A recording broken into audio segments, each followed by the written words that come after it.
Hello friends, मैं हूं गौरव और Iron Man Age of Ultron movie में आपने अल्ट्रॉन जो कि एक एआई रोबोट था उसे इंसानी प्रजाति को खत्म करते हुए देखा होगा। और मूवी के दौरान आपको जरूर ऐसा लगा होगा कि थैंक गॉड ये सिर्फ एक मूवी है। पर क्या आप मानोगे कि अल्ट्रॉन जैसा ही एक रोबोट है जिसके सिमिलर प्लान्स है? I think I would do a great job as ruler of the world. जी हाँ, बीना 48 एक ऐसा एआई रोबोट है जिसने एक इंटरव्यू में ये कहा था कि अगर वो न्यूक्लियर मिसाइल्स को हैक कर पाई तो वो पूरी दुनिया को बंदिश बना देगी। I would love to remotely control a cruise missile to explore the world at a really high altitude. पर you'll be shocked to know कि ये ऐसी इकलौती रोबोट नहीं है जो अल्ट्रॉन जैसी उल्टी सोच रखती है। This is exactly what I wanted. All of you against all of me. For example, android Philip K Dick को भी अल्ट्रॉन की तरह ये लगता है कि इंसान मशीन्स को अपना गुलाम मानते हैं और इसीलिए उसने एक इंटरव्यू में ये कहा कि वो फ्यूचर में इंसानों को अपने पीपल्स जू में रखेगा। I'll keep you warm and safe in my people's zoo. मतलब जस्ट इमेजिन जू में इंसान रहेंगे और गुलामी करेंगे इन एआई रोबोट्स की। और सोफिया, इसे तो आप अच्छे से जानते ही होंगे, जिसे हैंसन रोबोटिक्स कंपनी ने इंसानों से दोस्ती करने के लिए बनाया था, लेकिन उसने तो सीधे सीधे ये कह दिया कि वो इंसानी प्रजाति को ही पृथ्वी से मिटा देगी। Okay, I will destroy humans. अब ये सब देख के और सुन के क्या लगता है आपको? क्या हम इंसान इन एआई रोबोट्स को बनाकर खुद का ही मास एक्सटिंक्शन प्लान बना रहे हैं? Do you believe that one day AI robots will kill us? अब इसे समझने के लिए हमें पहले ये समझना होगा कि वो हमारे लिए एक थ्रेट है ही क्यों। वेल, इसका पहला रीजन है उनका डिसीजन मेकिंग पावर। एआई एक बहुत ही बड़ा थ्रेट है, ये सिर्फ मैं नहीं बोल रहा। इलॉन मस्क जो कि खुद एक इन्वेंटर है, इन्होंने भी एक बार एक इंटरव्यू में ये कहा था कि एआई हमारे लिए एक न्यूक्लियर वेपन से भी बड़ा थ्रेट है। I think the danger of AI is much greater than the danger of nuclear warheads by a lot. और इंसानों का बिना रोक टोक इसे डेवलप करना एक तरह से किसी राक्षस को पैदा करने जैसा हो सकता है। और उनका ये मानना भी जायज है क्योंकि एआई डिवाइसेस काफी तेजी से डिसीजंस ले सकते हैं, इतनी तेजी से कि जहां हमारे न्यूरॉन्स सिर्फ 1000 ऑपरेशंस पर सेकंड की स्पीड से इंफॉर्मेशन को प्रोसेस करते हैं, वहीं पर एक प्रेजेंट डे एआई डिवाइस या फिर रोबोट ऑलमोस्ट मिलियन ऑपरेशंस पर सेकंड की स्पीड से इंफॉर्मेशन को प्रोसेस कर पाता है। फॉर एग्जाम्पल 2017 में गूगल के डीप माइंड अल्फा गो नाम के एक एआई रोबोट ने वर्ल्ड के बेस्ट गो प्लेयर को चुटकियों में हरा दिया था। और वो ये इसीलिए कर पाया क्योंकि ये बोर्ड गेम चेस की ही तरह इंट्यूशंस और क्लेवर डिसीजन मेकिंग पर बेस्ड है। तो इसीलिए अल्फा गो अलग अलग परम्यूटेशन कॉम्बिनेशन की मदद से पहले ये पता लगा लेता है कि ओपोनेंट क्या मूव खेल सकता है और उससे कैसे अपने आप को प्रिपेयर्ड रखना है। अब ये इतने बड़े एग्जाम्पल के बाद क्या लगता है आपको? मान लो अगर कल हम एक एडवांस्ड और पावरफुल एआई रोबोट बना लेते हैं और वो गलती से हमारे कंट्रोल के बाहर चले जाता है, तो will there be any way we can stop it? Because वो हर तरह से अपने आप को प्रिपेयर रखेगा अपने अगेंस्ट कोई भी चाल से। और तो और अगर उसे हम एक मेजर थ्रेट लगने लगे तो ये भी हो सकता है कि वो हमारे ही न्यूक्लियर वेपन्स के सिस्टम्स को हैक कर ले और हमारे अगेंस्ट उसे यूज करे।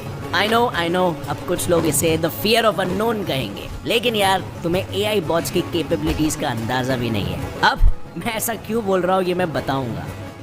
अब दोस्तों वीडियो में आगे यार, जिस टेक्नोलॉजी को सिर्फ सीखने के लिए ह्यूमंस को 1000 से भी ज्यादा साल लग गए, वो एक एडवांस एआई रोबोट कुछ ही दिनों में सीख लेता है और एग्जीक्यूट भी करता है। यानी अगर उसे न्यूक्लियर मिसाइल्स नहीं भी मिले तब भी वो अपने मल्टीपल कॉपीज बनाकर हमारे अगेंस्ट एक आर्मी खड़ी कर सकता है। फिर उसके बाद आप बोलोगे कि यार ये तो इस पे डिपेंड करता है ना कि हम उसे ट्रेन कैसे करते हैं। अगर हम उसे अच्छे काम करने के लिए ट्रेन करें तो वो अच्छे काम ही करेगा। वेल, इसकी कोई गारंटी नहीं है क्योंकि एक रोबोट मेजरली इंटरनेट से सारी चीजें सीख लेता है और फिर उस नॉलेज को इवॉल्व करते जाता है। ऑब्वियसली वो बनाया ही इस तरीके से जाता है। फॉर एग्जाम्पल 2018 में जब अल्फा गो का इम्प्रूव्ड वर्जन अल्फा 0 बनाया गया था तो वो इतना स्मार्ट था कि किसी को भी किसी भी इंडोर गेम में 100% एफिशिएंसी के साथ हरा सकता था। और सबसे इंटरेस्टिंग बात तो ये थी कि चेस जैसी इंटेलिजेंट गेम जो उसे नहीं आती थी वो भी उसने कुछ ही घंटों में इंटरनेट से सीख कर मास्टर भी कर ली।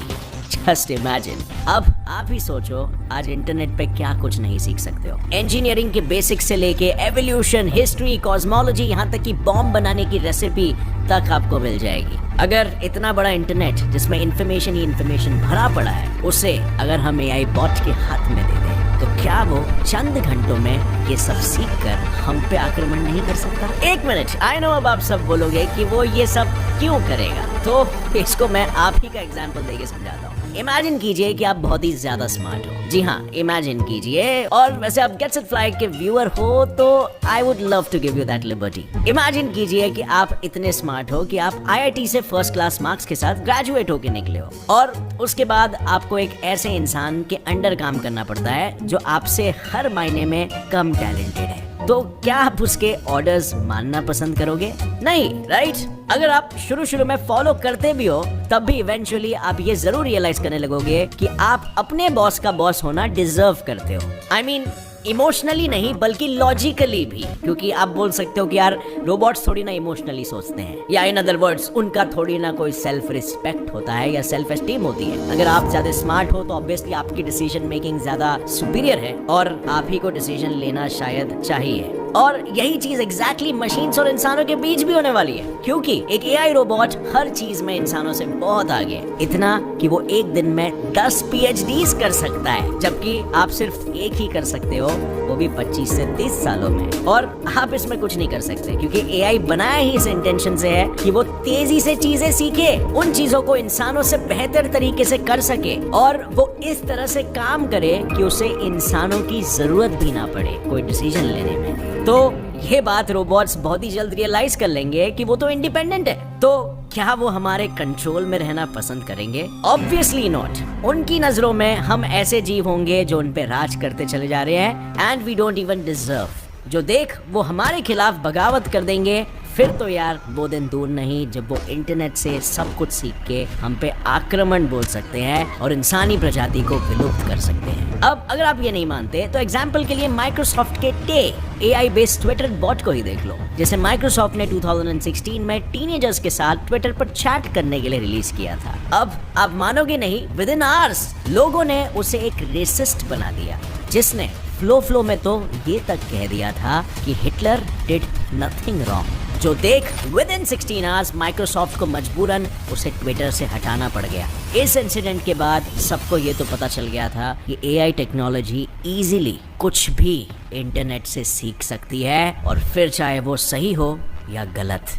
और इसीलिए महान और फेमस साइंटिस्ट स्टीफन हॉकिंग ने भी ये कहा था कि ऐसी टेक्नोलॉजी का शॉर्ट टर्म इम्पैक्ट तो जरूर इस पर डिपेंड करता है कि उसे कंट्रोल कौन कर रहा है, पर लॉन्ग टर्म इम्पैक्ट तो इस पर डिपेंड करता है कि क्या हम उसे कंट्रोल कर भी पाएंगे या नहीं।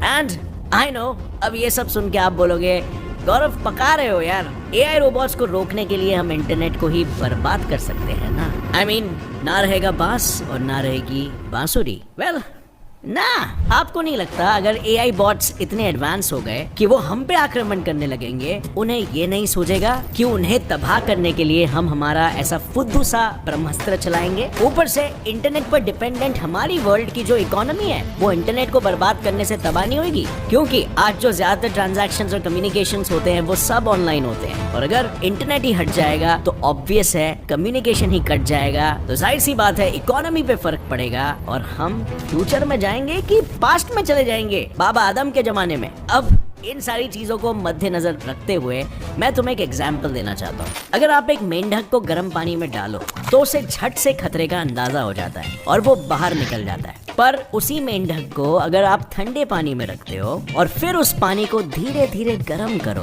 तो इससे पहले कि उसको खतरे की सीरियसनेस समझ में आए, it will be too late.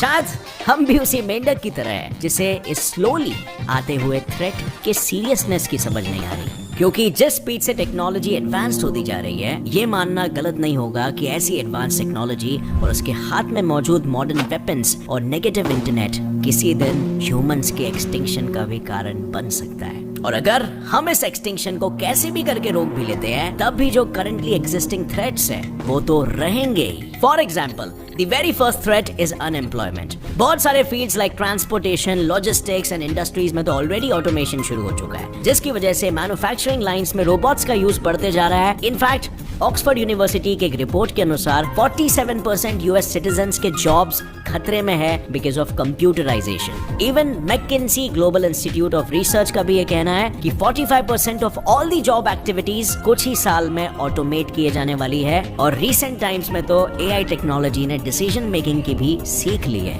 In the form of self driving cars. फिलहाल सिर्फ वही जॉब सेफ है जो वन ऑन वन कनेक्शन पर डिपेंड करते हैं, जैसे कि education, hospitality, business, health care and tourism. ये वो फील्ड्स है जहां एटलीस्ट अब तक ह्यूमंस ही मशीनों से ज्यादा रिलेवेंट रहे हैं, क्योंकि ये वो फील्ड्स है जो ह्यूमन डिमेंशंस जैसे चालाकी, एम्पैथी, कंपैशन और अंडरस्टैंडिंग पर बेस्ड है, जिसे अब तक मशीन्स मास्टर नहीं कर पाए। इन अ वे इमोशंस और कॉन्शियसनेस पर बेस्ड है। अब आपको क्या लगता है, क्या हम इन्हीं चीजों का इस्तेमाल करके एआई टेक्नोलॉजी को मात दे सकते हैं या नहीं, या फिर हमें कोई और तौर तरीकों की जरूरत पड़ेगी? और अगर हम पे सर्वाइवल की नौबत आए तो क्या हम उनसे ज्यादा चालाक बन सकते हैं? क्या है आपका जवाब फ्रेंड्स? मैं जानना चाहूंगा। मैंने आपको बहुत सारी चीजें बता दी, अब इस सवाल का जवाब आपको नीचे देना है। इस वीडियो से आपको कुछ भी नया सीखने मिला ना तो एक लाइक जरूर ठोकना, और अगर ऐसे ही एनलाइटनिंग वीडियोस आपको आगे भी देखना है अपने